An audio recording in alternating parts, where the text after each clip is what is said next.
शानदार।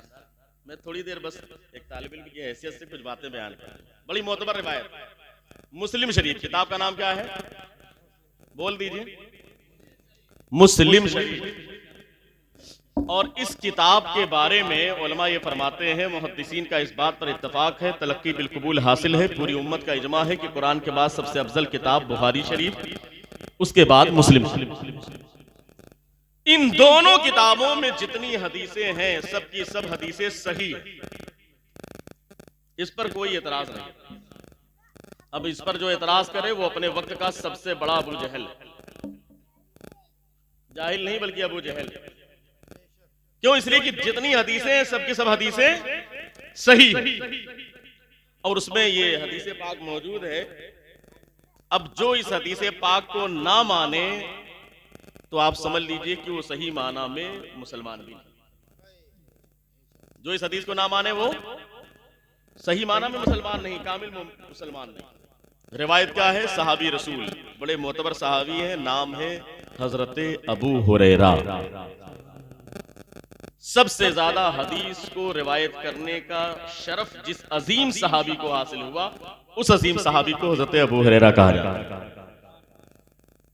शान बड़ी निराली और बड़ा गजब का आपस में पैक्ट और ताल्लुक है हजरत अबू बकर सिद्दीक से।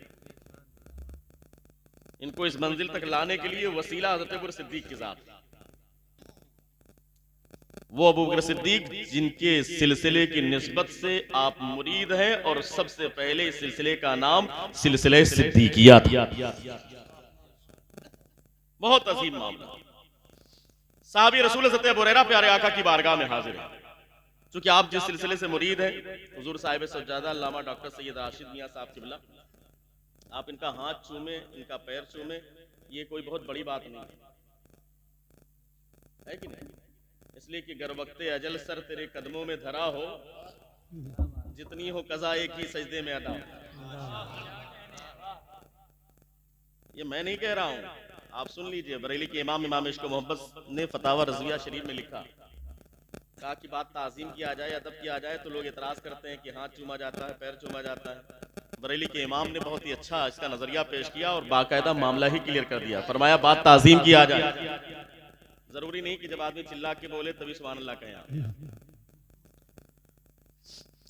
अहले इल्म की तवज्जो, जब बात ताज़ीम किया जाए, मौलाना उमर साहब, जब बात इज्जत किया जाए, तौकीर किया जाए, इमाम इश्क मोहब्बत आला हजरत इमाम अहमद रजा खान फरमाते हैं कि जब बात ताज़ीम किया जाए, अदब किया जाए, तौकीर किया जाए, तो जो हुक्म कुल का होता है वही हुक्म जुज़ का भी, जो हुक्म कुल का वही हुक्म जुज़ का। अब कुल और जुज़ को समझ लीजिए, मैं आप लोगों को समझाने के लिए अहले इल्म है समझते हैं, लेकिन आपके समझाने के लिए मैं पेश कर दूं कि जो हुक्म कुल का वही हुक्म जुज़ का। किस एतबार से? इस एतबार से कि मिसाल के तौर पर अगर देखा जाए तो पूरे का पूरा कुरान है कुल। सुभान अल्लाह कह दीजिए।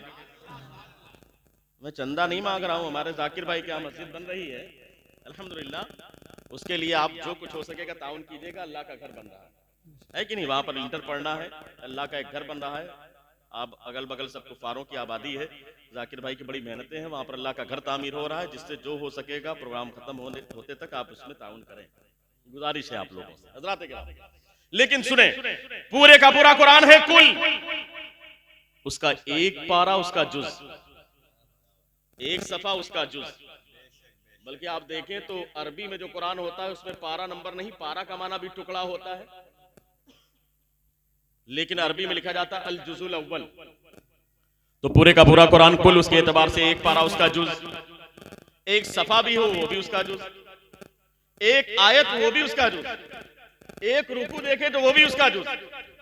अब अगर आप पूरे के पूरे कुरान को बिगैर वजू नहीं छू सकते तो उसके किसी रुकू को भी बिगैर वजू नहीं छू सकते। बात को समझिएगा, अगर समझ में आ जाए तो आप उसका इस्तेमाल करें।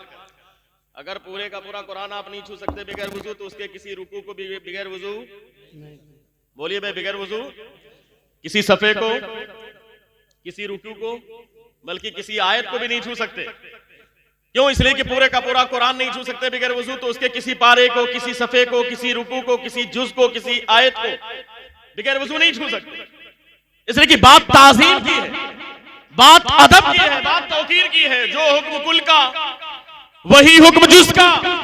अब बिला तशबीह व तमसील अगर देखा जाए नूरानियत के एतबार से, रूहानियत के एतबार से, तो प्यारे आका की साथ है कुल। वाह वाह वाह वाह वाह। प्यारे आका की साथ है कुल, अहले बैते अतहार है उनके जुज़, आले रसूल है उनके जुज़, अहले बैते अतहार है उनके जुज़। अगर बगैर वुजू आप पूरे कुरान को नहीं छू सकते तो बगैर वुजू किसी पारे को नहीं छू सकते। अगर ताज़ीम सरकार की जाएगी तो ताज़ीम उनके आल की भी की जाएगी, अहले बैते अतहार की जाएगी। इसलिए कि मामला तो ये है, सरकार की साथ कुल है, अहले बैते अतहार उनके जुज़ है। बरेली के इमाम इरशाद फरमाते हैं, तेरी नस्ल पाक में है बच्चा बच्चा नूर का, तू है नूर तेरा सब।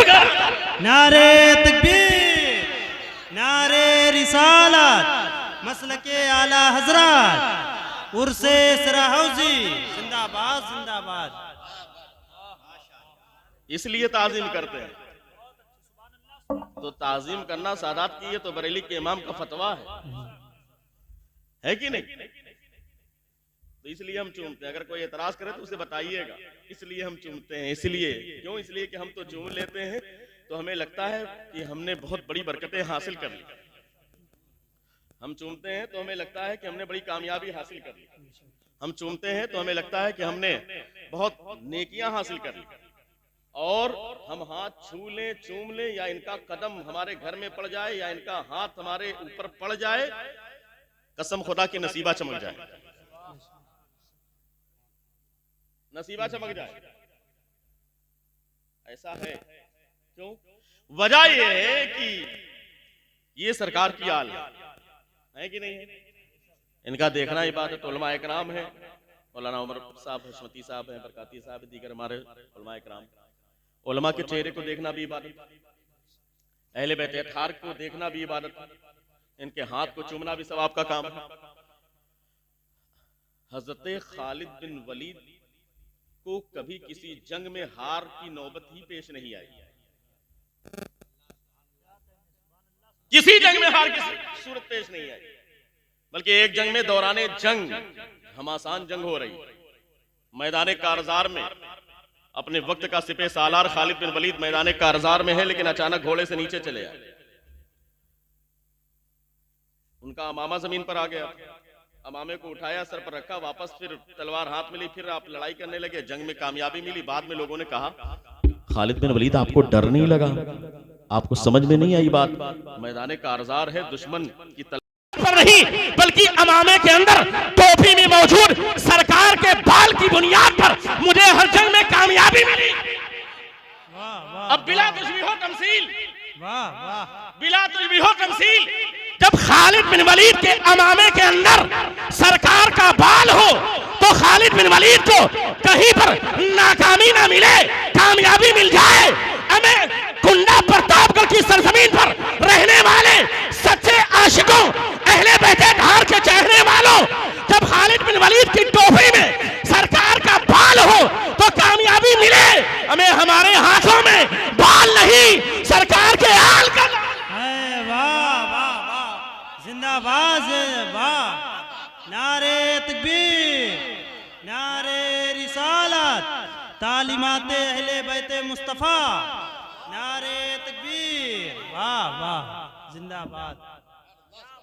हमें सरकार का एक टुकड़ा जो अलग हो गया, सरकार का एक टुकड़ा जो अलग हो गया, उसका इतना कमाल, तो सरकार का जुज़ जिनकी रगों में सरकार के तबर्रुकात का वो मुकद्दस खूने पाक जिनकी रगों में दौड़ता हो, उस आल का दामन जिसके हाथ में हो, अल्लाह कसम खुदा की ना उसे दुनिया में नाकामी होगी ना आखिरत में नाकामी, बल्कि दुनिया में नॉर्मल वो इंतकाल करके चला जाए, चाहे रास्ते में इंतकाल करे, चाहे घर के अंदर मरे, चाहे बेड पर इंतकाल करे, चाहे कहीं पर इंतकाल करे, लेकिन उसके ऊपर रिवायतें सादिक आएगी, मम्माता अला हुब्बे आले मोहम्मद फमाता शहीदा। जो आले मोहम्मद की मोहब्बत दुनिया से लेकर जाएगा, अल्लाह उसे शहीद का मर्तबा। ये है फायदा अहले बैत अतहार से मोहब्बत का। अल्हम्दुलिल्लाह ये रिवायतें गवाह हैं, इसलिए हम इनकी ताज़ीम करते हैं। ये रवायतें गवाह हैं, इसलिए हम इनका अदब करते हैं।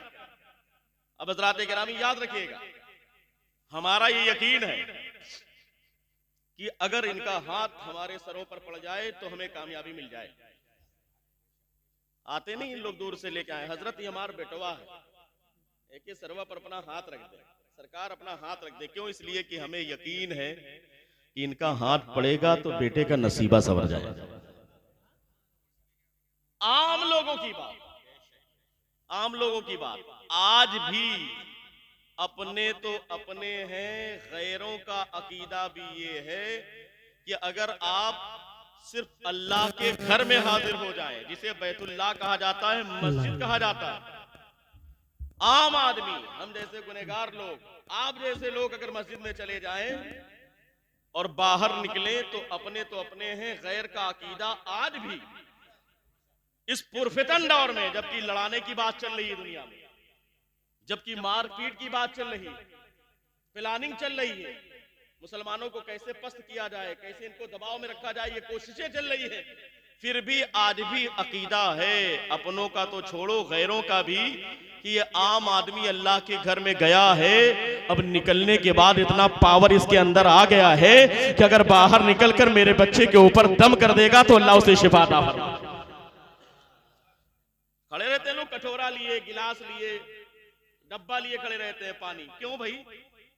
आखिर निजाम भाई अंदर गए, अंदर क्या लेकर चले आए? इनका तो काम पासपोर्ट बनाने का है, मरीज को ठीक करना काम थोड़ी है इनका। लेकिन नहीं, ये अल्लाह के घर में गए हैं, अल्लाह ने इतना पावर पैदा कर दिया है कि अगर ये पानी में दम कर देंगे तो मरीज ठीक हो जाए। ये आम लोग की बात कर रहा हूं मैं। अब अगर उलमा इकराम हो, मस्जिद का इमाम दम कर दे तो कितना पावर होगा उसमें, एक आलिम दीन अगर उसमें दम कर दे तो इतना पावर होगा, और अगर आले रसूल दम कर दे तो कितना पावर हो जाएगा। अच्छा, होगा कि नहीं होगा भाई?